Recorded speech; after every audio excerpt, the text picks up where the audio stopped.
Si les USA n'entendent pas attaquer la Turquie, ils n'ont rien à craindre des S-400, les États-Unis feront tout leur possible pour empêcher Ankara de recevoir des batteries de S-400 russes, a déclaré Kaybele Hutchison, déléguée permanente américaine auprès de l'OTAN. Un homme politique et un politologue turc commentent pour Sputnik les pressions croissantes exercées par Washington sur le pays. Cette nouvelle vague de pression émanant de Washington est certainement liée à la mise en place d'un nouveau gouvernement en Turquie, suppose Beyazıt Karatas, major général à la retraite de l'armée de l'air turque et vice-président du parti Vatan, non représenté au Parlement, dans un entretien accordé à Sputnik. Les États-Unis ne cesseront d'exercer des pressions en ce sens sur la Turquie au vu de la mise en place actuelle d'un nouveau gouvernement. On sait que le pays est passé à un nouveau modèle de direction, devenant une république présidentielle. À mon avis, Washington en profitera pour empêcher la mise en application du contrat d'achat des S-400, a déclaré l'interlocuteur de l'agence. Et d'ajouter que par leur menace de suspendre la livraison de leur F-35 à la Turquie, prétendant que des informations secrètes les concernant risqueraient ainsi de tomber entre les mains de Moscou, les États-Unis se mettent eux-mêmes dans une situation saugrenue.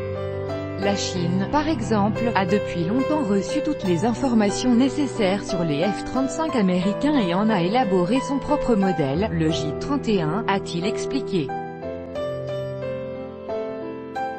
Selon l'observateur politique Ceyhun Bozkurt, autre interlocuteur de Sputnik, dans la situation internationale d'aujourd'hui, la Turquie a tout simplement besoin d'avoir sa propre DCA. Quoi qu'il en soit, les États-Unis, dont la posture d'allié de la Turquie se limite à des questions strictement économiques, s'opposent fermement à ce qu'Ankara achète des S-400 à la Russie. Si les USA n'entendent pas attaquer la Turquie, ils n'ont rien à craindre des S-400. Mais si l'Amérique a pour objectif de priver la Turquie de son système de défense et de l'agresser militairement, ce sera une toute autre histoire, a conclu M. Bozkurt. Wes Mitchell, chargé des relations avec l'Europe et l'OTAN au département d'État américain, a récemment déclaré que la Turquie devrait s'attendre à des sanctions si elle décidait d'acheter à la Russie ses systèmes de missiles solaires S-400. Deuxième plus grande armée de l'OTAN en termes d'effectifs, la Turquie a co-signé en décembre dernier avec la Russie un accord sur des livraisons de missiles S-400 pour près de 2,5 milliards d'euros. Ce contrat prévoit l'achat par Ankara de 2 batteries de système S-400.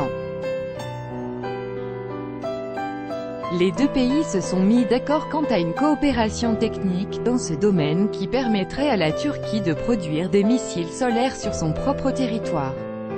Le S-400 Triumph est le plus moderne système russe de défense anti-aérienne et anti-missile, également capable de détruire des cibles terrestres si nécessaire.